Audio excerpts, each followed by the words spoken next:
सर्पिणी गौरिणी क्षेत्रवासिनी जगदम्बया जटिला कुटिला नीला नीलांबरधरा शुभा नीलांबरविधात्री च नीलकण्ठप्रिया तथा भगिनी भागिनी भोग्या कृष्णभोग्या भगेश्वरी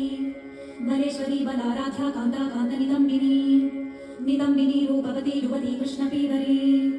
विभावरी वेत्रवती सङ्कटाकुटिलालका नारायणप्रिया शलिला सुत्कणी आकाशरूपा सुवेशिनी रतिरङ्गपरित्यागा रतिवेगा रतिप्रदा तेजस्विनी तेजोरूपा कैवल्यवथरा शुभा मुक्तिहेतुर्मुक्तिहेतुलङ्घिनी लङ्घनक्षमा विशालनेत्रा वैशाली विशालकुलसम्भवा विशालगृहवासा च विशालवदरी रतिः भक्त्यतीता भक्तगतिर्भक्तिका शिवभक्तिदा शिवशक्तिस्वरूपा च शिवार्थाङ्गविहारिणी शिरीशकुसुमामोदा शिरीशकुसुमोज्ज्वला शिरीशमृद्वी शैलीशि शिरीशकुसुमाकृतिः वामाङ्गहारिणी विष्णोः शिवभक्तिसुखान्विता विजिता विजितामोदा गगनागणतोषिता हयास्याहेरं वसुधा गणमाता सुखेश्वरी दुःखहन्त्री दुःखहरा सेवितेप्सित सर्वदा सर्वज्ञत्वविधात्री च कुलक्षेत्रनिवासिनी लवङ्गा पाण्डवसखी सखी मध्यनिवासिनी ग्राम्या गीता गया गम्या गमनातीतनिर्भरा सर्वाङ्गसुन्दरी गङ्गा गङ्गा जनमनी तथा गङ्गेरिता पूतगात्रा पवित्रकुलदीपिका पवित्रगुणशीलाढ्या पवित्रानन्ददायिनी पवित्रगुणसीमाढ्या पवित्रकुलदीपनी कम्पमाना कंसहरा विन्ध्याचलनिवासिनी गोवर्धनेश्वरी गोवर्धनहास्याहयाकृतिः मीनावतारा नीलेशी गगनीशी हयागजी हरिणी हरिणी हारधारिणी कनकाकृतिः विद्युत्प्रभा विप्रमाता गोपमाता गयेश्वरी गवेश्वरी गवेशी च गवीषि गविवासिनी गतिज्ञानीतकुशला तनुजेन्द्रनिवारिणी निर्वाणदात्री नैवाणी हेतुयुक्ता गयोत्तरा पर्वताधिनिवासा च निवासकुशला तथा सन्न्यासधर्मकुशला सन्न्यासेशी शरन्मुखी शरच्चन्द्रमुखी श्यामहारा क्षेत्रनिवासिनी वसन्तरागसम्रागा वसन्तवसनाकृतिः चतुर्भुजा षड्भुजा द्विभुजा गौरविग्रहा सहस्रास्या विहास्या च मुद्रास्या मददायिनी प्राणप्रिया प्राणरूप प्राणरूपिण्यपावृता कृष्णप्रीता कृष्णरता कृष्णतोषणतत्परा कृष्णप्रेमरता कृष्णभक्ता भक्तफलप्रदा कृष्णप्रेमा प्रेमभक्ता हरिभक्तिप्रदायिनी चैतन्यरूपा चैतन्यप्रिया चैतन्यरूपिणी उग्ररूपा शिवक्रोडा कृष्णक्रोडा जलोदरी महोदरी महादुर्गकान्तारसिस्थवासिनी चन्द्रावती चन्द्रकेशी चन्द्रप्रेमतरङ्गिणी समुद्रमथनोद्भूता समुद्रजलवासिनी समुद्रामृतरूपा च समुद्रजलवासिका केशपाशरता निद्राक्षुधा प्रेमतरङ्गिका दूर्वादलश्यामतनुर्दूर्वादलतनुक्ष्वलिः नागरा नागरिरागा नागरानन्दकारिणी नागरालिङ्गनपरा नागराङ्गनमङ्गला उच्चनीचा हैमवती प्रिया कृष्णतरङ्गना प्रेमालिङ्गन सिद्धाङ्गी सिद्धा साध्यविलासिका मङ्गलामोदजननी मेखलामोदधारिणी रत्नमञ्जीरभूषाङ्गी रत्नभूषणभूषणा जम्बालमालिका कृष्णप्राणा प्राणविमोचना सत्यप्रदा सत्यवती सेवकानन्ददायिका जगद्योनिर्जगद्बीजा विचित्रमणिभूषणा राधारमणकान्ता च राधा राधनरूपिणी कैलासवासिनी कृष्णप्राण सर्वस्य दायिनी कृष्णावतारनिरता कृष्णभक्तफलाखिनी याचका याचकानन्दकारिणी याचकोज्ज्वला हरिभूषणभुषाढ्यानन्दयुक्ता द्रपदगा है है तालधरा थै थै शब्दशक्तिप्रकाशिनी हे हे शब्दस्वरूपा च ही ही वाक्यविशारदा जगदानन्दकर्त्री च सान्द्रानन्दविशारदा पण्डिता पण्डितगुणा पण्डितानन्दकारिणी परिपालनकर्त्री च तथा स्तुतिविनोदिनी तथा संहार शब्दाढ्या विद्वज्जनमनोहरा विदुषां प्रीतिजननी विद्वत्प्रेमविवर्धिनी नादेशी नादरूपा च नादबिन्दुविहारिणी शून्यस्थानस्थिता शून्यरूपपादपवासिनी कार्तिकव्रतकर्त्री च वसनाहारिणी तथा जलशाया जलतला शिलातलनिवासिनी शुद्धगीताङ्गसंसर्गा सङ्गदेशविनाशिनी कोटिकन्दर्पलावण्या कन्दर्पकोटिसुन्दरी कन्दर्पकोटिजननी कामबीजप्रदायिनी कामशास्त्रविनोदा च कामशास्त्रप्रकाशिनी कामप्रकाशिता कामिन्यणिमाध्यष्टसिद्धिदा यामिनी यामिनी नाथ वदना यामिनीश्वरी यागयोगहरा भुक्तिमुक्तिदात्री हिरण्यदा कपालमालिनी देवी धामरूपिण्यपूर्वदा कृपान्विता गुणागौण्या गुणातीतफलप्रदा कूष्माण्डभूतवेतालनाशिनी शरदान्विता शीतला शबला हेला लीला लावण्यमङ्गला विद्यार्थिनी विद्यमाना विद्या विद्यास्वरूपिणी आन्वीक्षिकी शास्त्ररूपा शास्त्रसिद्धान्तकारिणी नागेन्द्रा नागमाता च क्रीडा कौतुकरूपिणी हरिभावनशीला च हरितोषणतत्परा हरिप्राणा हरप्राणा शिवप्राणा शिवान्विता नरकार्णव संहन्त्री नरकार्णवनाशिनी नरेश्वरी नरातीता नरसेव्या नराङ्गना यशोदानन्दन प्राणवल्लभा हरिवल्लभा यशोदानन्दनारम्या यशोदानन्दनेश्वरी यशोदानन्दना क्रीडा यशोदा क्रोडवासिनी यशोदानन्दन प्राणा यशोदानन्दनाथदा वत्सला कौशला काला करुणार्णवरूपिणी स्वर्गलक्ष्मी भूमिलक्ष्मी द्रौपदी पाण्डवप्रिया तथार्जुन सखी भौमी भैनी भीमकुलोद्वहा भुवना मोहना क्षीणा पाना सप्ततरा तथा पानाथिनी पानपात्रा पानपानन्ददायिनी दुग्धमन्थन कर्माढ्या दुग्धमन्थन तत्परा दधिभण्डाधिनी कृष्णक्रोधिनी नन्दनाङ्गना घृतलिप्ता तक्रयुक्ता यमुना पारकौतुका विचित्रकथका कृष्णहास्य भाषण तत्परा गोपाङ्गना वेष्टिता च कृष्णसङ्गाथिनी तथा रासासक्ता रासरते आसवासक्तवासना हरिद्रा हरिताहारिण्यानन्दार्पितचेतना निश्चैतन्या च निश्चेता तथा दारुहरिद्रिका सुबलस्य स्वसा कृष्णभार्या भाषातिवेदिनी श्रीरामस्य सखी दामदामिनी दामधारिणी कैलासिनी केशिनी च हरिदम्बरधारिणी हरिसान्निध्यदात्री च हरिकौतुकमङ्गला हरिप्रदा हरिद्वारा यमुना जलवासिनी जैकप्रदाधिदात्री च चतुरा चातुरीतमी तमिस्रा तापरूपा च रौद्ररूपा यशोर्थिनी कृष्णाथिनी कृष्णकला कृष्णानन्दविधायिनी कृष्णार्थवासना कृष्णरागिनी भवभाविनी कृष्णार्थरहिता भक्ता भक्तभुक्तिषु भक्तदा श्रीकृष्णरहिता दीना तथा विरहिणी हरेः मथुरा मथुरा राजा गेह भावन भावना श्रीकृष्ण भावना मोदा तथोन्मादविधायिनी कृष्णार्थ व्याकुला कृष्णसार चर्मधरा शुभा अलकेश्वर पूज्या च कुबेरेश्वर वल्लभा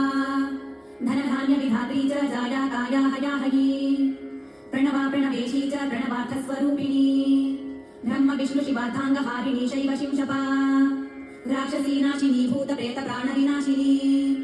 सकलेप्सितदात्री च शची साध्वी अरुन्धती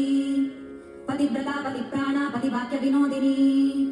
अशेष साधनी कल्पवासिनी कल्परूपिणी अथ फलश्रुतिः श्रीमहादेव उवाच इत्येतत्कथितं देवी राधा नाम सहस्रकम् यः पठेत् पाठयद्वापि तस्य तुष्यति माधवः किं तस्य यमुनाभिर्वा नदीभिः सर्वतः प्रिये कुरुक्षेत्रादितीर्थैश्च यस्य तुष्टो जनार्दनः स्तोत्रस्यास्य प्रसादेन किं न सिद्ध्यति भूतले ब्राह्मणो ब्रह्मवर्चस्वी क्षत्रियो जगतिपतिः वैश्योनिधिपतिर्भूयात् शूद्रो मुच्येत जन्मतः ब्रह्महत्यासुरापानस्तेयादेरतिपातकात् सत्यो मुच्येत देवेशी सत्यं सत्यं न संशयः राधा नाम सहस्रस्य समानं नास्ति भूतले स्वर्गे वाप्यथ पाताळे गिरौ वा जलतोऽपि वा नातः परं शुभं स्तोत्रं तीर्थं नातः परं परम् एकादश्यां शुचिर्भूत्वा यः पठेत् सुसमाहितः तस्य सर्वार्थसिद्धिश्च शृणुयात् वा सुशोभने द्वादश्यां पौर्णमास्यां वा तुलसी सन्निधौ शिवे यः पठेत् शृणुयात् वापि तस्य तत्तत्फलं शृणु अश्वमेधं राजसूयं बार्हस्पत्यं तथात्विकम् अतिरात्रं वाजपेयम् अग्निस्तोमं तथा शुभम् कृत्वा यत्फलमाप्नोति श्रुत्वा तत्फलमाप्नुयात् कार्तिके चास्तमीं प्राप्य पठेत् वा शृणुयादपि सहस्रयुगकल्पान्तं वैकुण्ठवसतिं लभेत् ततश्च ब्रह्मभवने शिवस्य भवने पुनः सुराधिनाथ भवने पुनर्याति सलोकताम् गङ्गातीरं समासाद्य यः पठेत् शृणुयादपि विष्णोः सारूप्यमायाति सत्यं सत्यं सुरेश्वरी मम भक्तनिरे जाता पादती वदनाश्रिता राधानाथ सहस्राख्या नदी त्रैलोक्यपावनी पठ्यते हि मया नित्यं भक्त्या शक्त्या यथोचितम् मम प्राणसमं ह्येतत्तव प्रीत्या प्रकाशितम् न भक्ताय प्रदातव्यं पाषण्डाय कदाचन नास्तिकाय विरागाय रागयुक्ताय सुन्दरी तथा देयं महास्तोत्रं हरिभक्ताय शङ्करी वैष्णवेषु यथाशक्तिदात्रे पुण्यार्थशालिने राधा नाम सुधावारि मम भक्तसुधाम्बुधेः उद्धृतासौ त्वया यत्नात्यतस्त्वं वैष्णवाग्रणीः विशुद्धसत्त्वाय यथार्थवादिने द्विजस्य सेवानिरताय मन्त्रिणे दात्रे यथाशक्ति सुभक्तमानसे राधापदध्यानपराय शोभने हरिपादाब्ज मधुपा मनोभूताय मानसे राधापादसुधापादशालिने वैष्णवाय च दद्यास्तोत्रं महापुण्यं हरिभक्तिप्रसाधनम् जन्मान्तरं न तस्यास्ति राधा कृष्णपदाधिनः मम प्राणा वैष्णवाहि तेषां रक्षार्थमेव क्षिप्तनिकषाश्मोरसोल्लसत् पूररेचकसंविघ्नपरिवल्कुतलोदरम् प्रतिसङ्क्रामयद्विश्वं नाभ्या भक्तगभीरया श्यामशोण्यधिरोचिष्णुदुकूलस्वर्णमेखलम् समचारं द्विजन्मोरुनिम्नजानुसुदर्शनम्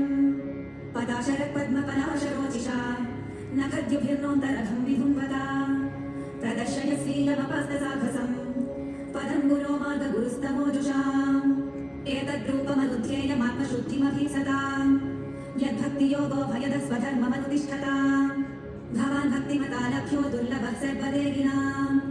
स्वाराज्यस्याप्यभिमत एकान्तेनात्मविद्गतिः तं दुराराध्यमाराध्य सतामपि दुरापया एकान्तभक्त्या को वाञ्छेत् पादमूलं विना बहिः यत्र निर्विष्टमरणं कृतान्तो नाभिमन्यते विश्वं विध्वंसयन् वीर्यशौर्यविस्फूजितभ्रुवा क्षणाध्येनापि तुलयेन स्वर्गं न पुनर्भवम् भगवत्सङ्गिसङ्गस्य मत्यानां किमुदाशिषः अथानघाङ्ग्रेस्तव कीर्तितीर्थयोरन्तर्बहिः स्नानविभूतपाप्मना भूतेष्वनुक्रोशसु सत्त्वशीलिनां स्यात्सङ्गमोऽनुग्रह एष नस्तव न यस्य चित्तं बहिरर्थविभ्रमम् तमो गुहायां च विशुद्धमाविशद यद्भक्तियोगानुगृहीतमञ्जसा मुनिर्विचष्टेन नु तत्तते गतिम् यत्रेदं व्युच्यते विश्वं विश्वस्मिन्नवभाति यत् तत्त्वं ब्रह्म परं ज्योतिराकाशमिव विस्तृतम् यो माययेदं पुरुरूपया सृज बिभर्ति भूय क्षपयत्यभिप्रियः यद्भेदबुद्धिः सदिवात्मदुस्तया त्वमात्मतन्त्रं भगवन् प्रतीमहि क्रियाकलापैरिदमेव योगिनः श्रद्धान्विताः साधु यजन्ति सिद्धये भूतेन्द्रियान्तःकरणोपलक्षितम् वेदे च तन्त्रे च त एव कोविदा त्वमेक आद्यः पुरुषः सुप्तशक्तिस्तया रजः सत्त्वतमो विभिद्यते महानहं खं मरुदग्निबाधराः सुरर्षयो भूतगणानिदं यतः सृष्टं स्वशक्त्येदमनुप्रविष्टश्च चतुर्विधं पुरमात्मांशकेन अथो विदुस्तं पुरुषं सन्तमन्तर्भुङ्क्ते ऋषिकैर्मधुसारथं यः स एष लोकानतिचण्डवेगोऽपि कर्षसि त्वं खलु कालयानः भूतानि भूतैरनुमेय तत्त्वो घनावलीर्वायुरिवाभिषक्यः प्रमत्तमुच्चैरिति कृत्य चिन्तया प्रवृद्धलोभं विषयेषु लालसम् त्वमप्रमत्तः सहसाधिपत्यसे शुल्ले निहानो हिरिवाकुमन्तकः तस्मत्पदाब्जं विजहाति पण्डितो यस्त्रेव मानव्ययमानकेतनः विशङ्कया स्मद्गुरुरच्यति स्म यद्विनोपपत्तिं मनवश्चतुर्दश हरे कृष्ण कृष्ण कृष्ण हरे हरे हरे राम राम राम हरे हरे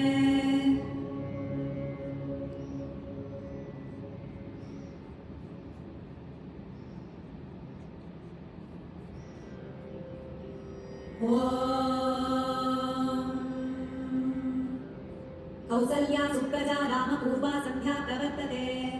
उत्तिष्ठ नरशार्दूल कर्तव्यं दैवमार्निकम् कौसल्या सुप्रजा रामपूर्वा सन्ध्या प्रवर्तते उत्तिष्ठ नरशार्दूल कर्तव्यं दैवमार्निकम् उत्तिष्ठोत्तिष्ठ गोविन्द उत्तिष्ठ गरुडध्वज उत्तिष्ठ कमलाकान्त त्रैलोक्यं मङ्गलं कुरु उत्तिष्ठोत्तिष्ठ गोविन्द उत्तिष्ठ गरुडध्वज उत्तिष्ठ कमलाकान्त त्रैलोक्यं मङ्गलं कुरु मादः समस्तजगतां मधुकैटभारे वक्षो विहारिणि मनोहर दिव्यमूर्ते श्रीस्वामि विश्रितजनप्रियदानशीले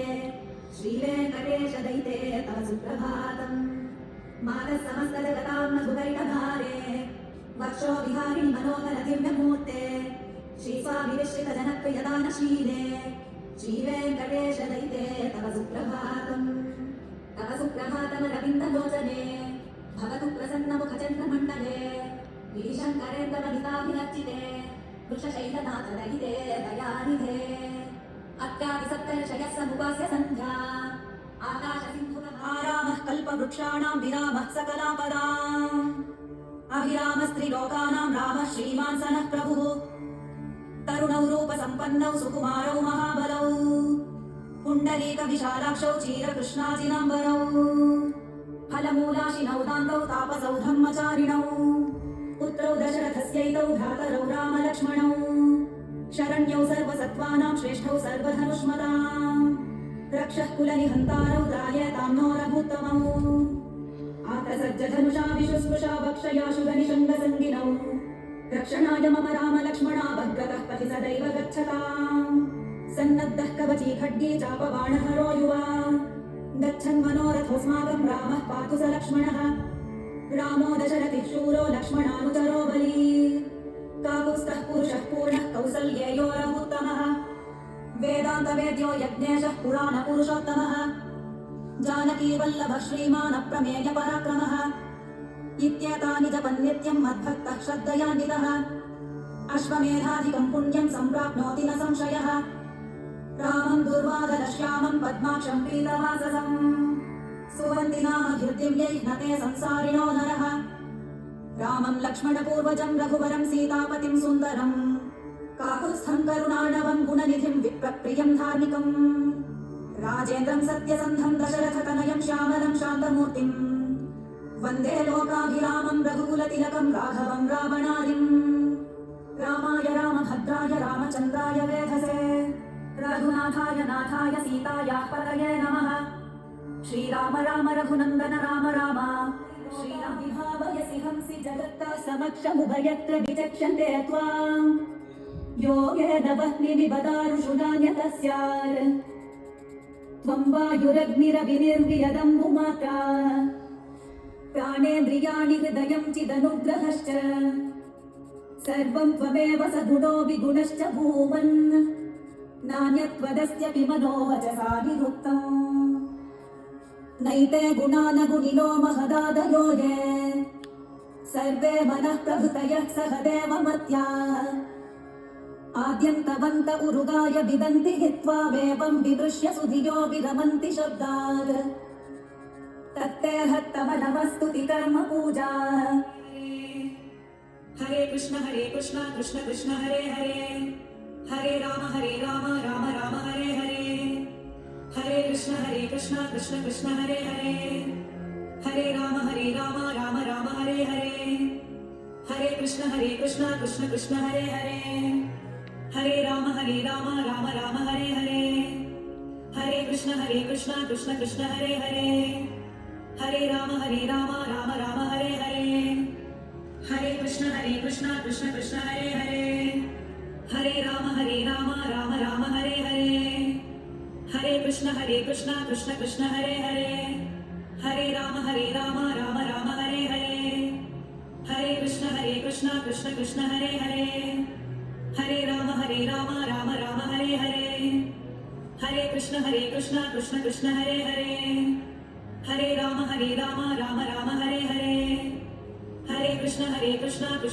हरे हरे हरे राम राम हरे हरे हरे कृष्ण कृष्ण कृष्ण हरे हरे हरे राम राम हरे हरे हरे कृष्ण कृष्ण कृष्ण हरे हरे हरे राम राम हरे हरे हरे कृष्ण कृष्ण कृष्ण हरे हरे हरे राम राम हरे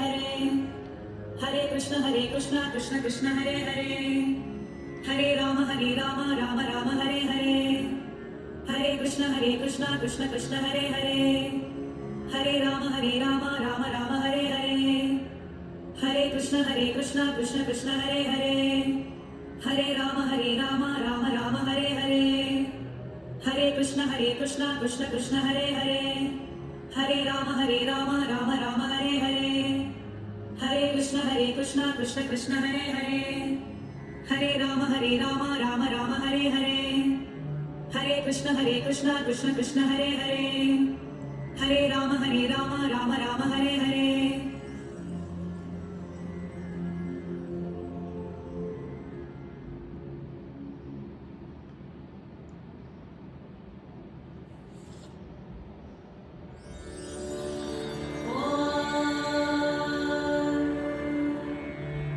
श्रीराम राम रामेति रमे रामे मनोरमे सहस्रनाम तत्तुल्यं राम नाम वरानने ॐ श्रीराम राम सहस्रनाम तत्तुल्यं राम नाम वरानने ॐ श्रीराम राम रामेति रमे रामे मनोरमे सहस्रनाम तत्तुल्यं राम नाम वरानने ॐ श्रीराम राम रामेति रमे रामे मनोरमे सहस्रनाम तत्तुल्यं